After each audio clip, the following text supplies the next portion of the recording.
जी सबसे पहले आप लोगों को जय श्री राम। तो आपका श्री धाम अयोध्या धाम में आपका स्वागत है। रामलला के प्यार और आशीर्वाद से पहले ही दिन रामलला के दर्शन हो जाते हैं हमारे। और अयोध्या धाम का पूर्ण व्लॉग भी बनाया था हमने। फिर दिल्ली आकर देखा तो बहुत सारी क्लिप्स जो व्लॉग के लिए जरूरी थी वो है ही नहीं, डिलीट हो गई या गायब हो गई। पर पैनिक ना करते हुए हमने उसे रिकवर करने का प्रयास किया और रामलला के आशीर्वाद से वो प्रयास सफल रहा। तो चलिए शुरू करते हैं। तो जी श्री राम की नगरी अयोध्या धाम में आपका स्वागत है। तो सबसे पहले हम लोग यहाँ से जाते हैं श्री लता मंगेशकर चौक। ये चौक श्रीमती लता मंगेशकर जी की याद व स्मृति में बनाया गया है। यहाँ पर 24 घंटे श्री राम गीत चलते रहते हैं। फिर हम यहाँ से जाते हैं श्री देवकीनंदन जी की श्री राम कथा सुनने, जो भजन संध्या स्थल में हो रही थी। और ये भी एक टूरिस्ट अट्रैक्शन है। इस वक्त अपनी अयोध्या में हाई सिक्योरिटी जोन लगा हुआ है। यहाँ की सेफ्टी का इंतजाम आप लोग देख सकते हैं। अरे हमारे रामलला आए हैं भाई। यहाँ पर लता मंगेशकर चौक के सामने सूर्य देव जी की मूर्ति बनी हुई है जो बहुत ही सुंदर लगती है। उसके बाद हम लोग श्री राम जी की पैड़ी से गुजरते हुए श्री नागेश्वर नाथ मंदिर जाते हैं। नागेश्वर नाथ मंदिर का इतिहास कुछ इस प्रकार है कि श्री राम जी के बड़े पुत्र कुश एक बार सरयू जी में स्नान कर रहे थे और उनकी बहुमूल्य अंगूठी पानी में गिर गई, जो एक नाग कन्या को मिली। और वो नाग कन्या उस अंगूठी को नागलोक लेकर चली गई। उसके बाद कुश जी ने दिव्य ज्ञान से पता लगाया और नागलोक को भस्म करने के लिए अपने धनुष की प्रत्यंचा चढ़ाई, जिससे नागलोक में हलचल मच गई और समस्त नागों ने महादेव जी का आवाहन किया। फिर शिव जी प्रकट हुए और कुश जी को शांत किया और उसी नाग कन्या से उनका विवाह करा दिया। फिर महाराज कुश ने उस समय भगवान शिव जी को नागेश्वर नाथ के रूप में यहाँ पर स्थापित कर दिया। यहाँ पर बहुत ही प्यारे दर्शन करने के बाद हम जाते हैं श्री राम की पैड़ी। यह बहुत ही सुंदर जगह है। यहाँ पर शाम में तो और भी मनमोहक दृश्य हो जाता है, जैसे शीतल जल, शीतल वायु और इतना प्यारा मनमोहक नजारा। उसके बाद हम जाते हैं पुराने घाट। ये सरयू मैया का पुराना घाट है। अभी यहाँ पर पानी कम है, लेकिन बारिश के मौसम में तो पूछो ही मत। ये सारी की सारी पैड़ियाँ मैया जी के जल से भर जाती हैं। जय श्री राम। उत्सुकता में आ तो गया पर अब डर लग रहा है। यहाँ पर नाव में बैठने के लिए कोई ज्यादा चार्जेस नहीं है। आराम से आप नेगोशिएट करेंगे तो वो लोग मान जाते हैं। यहाँ पर हर जगह डस्टबिन बने हुए हैं जिससे कोई कूड़ा बाहर न फेंके। और आप लोगों से भी रिक्वेस्ट है प्लीज। यहाँ पर राम जी के आगमन में रामोत्सव चल रहा है, जो कि 14 जनवरी से 24 मार्च तक चलेगा। यहाँ पर अलग अलग राज्यों की लोक कलाएं प्रस्तुत की जाएंगी। फिर हम लोग यहाँ से कुछ शॉपिंग करते हैं। अयोध्या जी में हमें घूमते घूमते योगी जी का एक बहुत ही अच्छा मित्र मिला, जो उनके आदर्शों पर अभी से चल रहा है। तो आज वो दिन है जिसका हम सबको बेसब्री से इंतजार था, 22 जनवरी। आज हमने रामलला की प्राण प्रतिष्ठा हजारों लोगों के बीच में देखी और राम जी के पहले दर्शन से मन भाव विभोर हो गया। उनको देखकर समझ आया कि क्यों श्री राम को देखकर श्री जनक नंदिनी बाग में जो खड़ी की खड़ी रह गई। कितने सुंदर है मेरे लाला। मीट माय बडी वीर बजरंगी। सो अब से मुझसे पंगा लेने से पहले 100 बार सोच लेना कि मेरे ऊपर कौन है। उसके बाद शाम में हम लोग सूर्य स्तंभ की ओर जाते हैं, जो रात्रि में बहुत ही सुंदर लगता है। ऐसा लगता है कि इतने सारे सूर्य पृथ्वी पर आ गए हैं। फिर हम लोग चल देते हैं सरयू जी के घाट पर, जहाँ आतिशबाजी का बहुत ही सुंदर प्रोग्राम था। चलिए देखते हैं।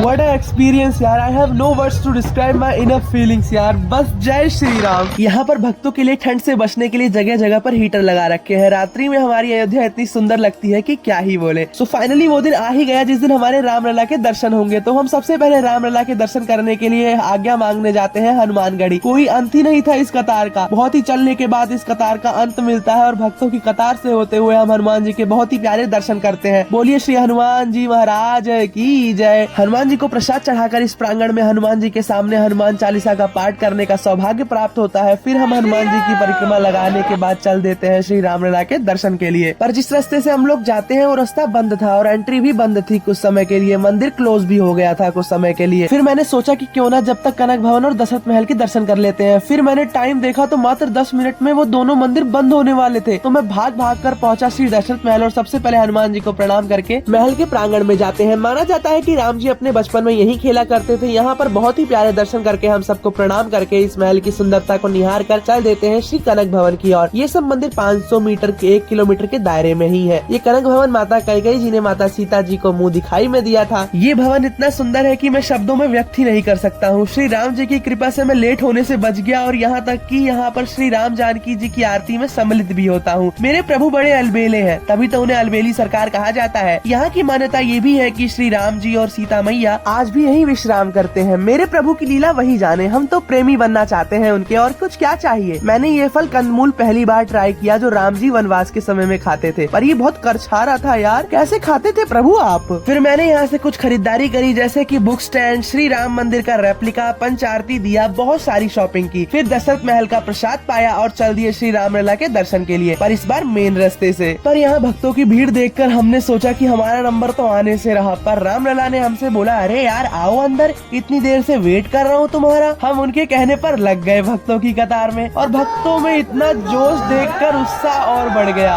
अब हम लोग तो आ गए, पर हमारे चाचा बेचारे पीछे ही रह गए। उनका वेट करते करते भक्तों की भीड़ और उमड़ती रही। फिर चाचा आए और हम भी चल दिए अंदर की ओर, मगर ये क्या, यहाँ तो बैरिकेड्स लगे हैं यार। 7 से 8 बैरिकेड्स पार करके हमें दिखा श्री राम मंदिर। सारी थकान प्रॉब्लम गायब, छू मंतर। मंदिर देख के मन भाव विभोर हो गया। फिर अंदर की ओर जाते हैं, और जब सामने से इतना प्यारा मंदिर दिखता है तो सिर्फ एक ही वर्ड निकलता है, जय श्री राम।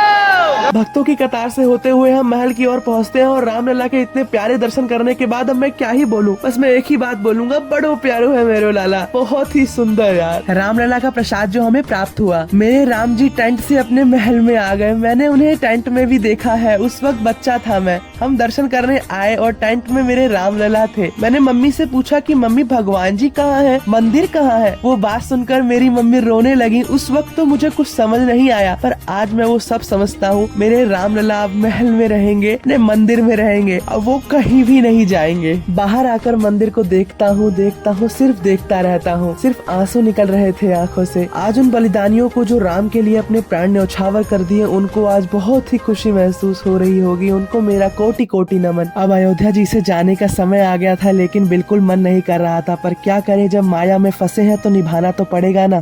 बंदरों से बचाने के लिए सामान हम कहाँ इसमें फंस के रखे हैं बताओ। इसमें बांध के मौसी टांगी है। हे भगवान।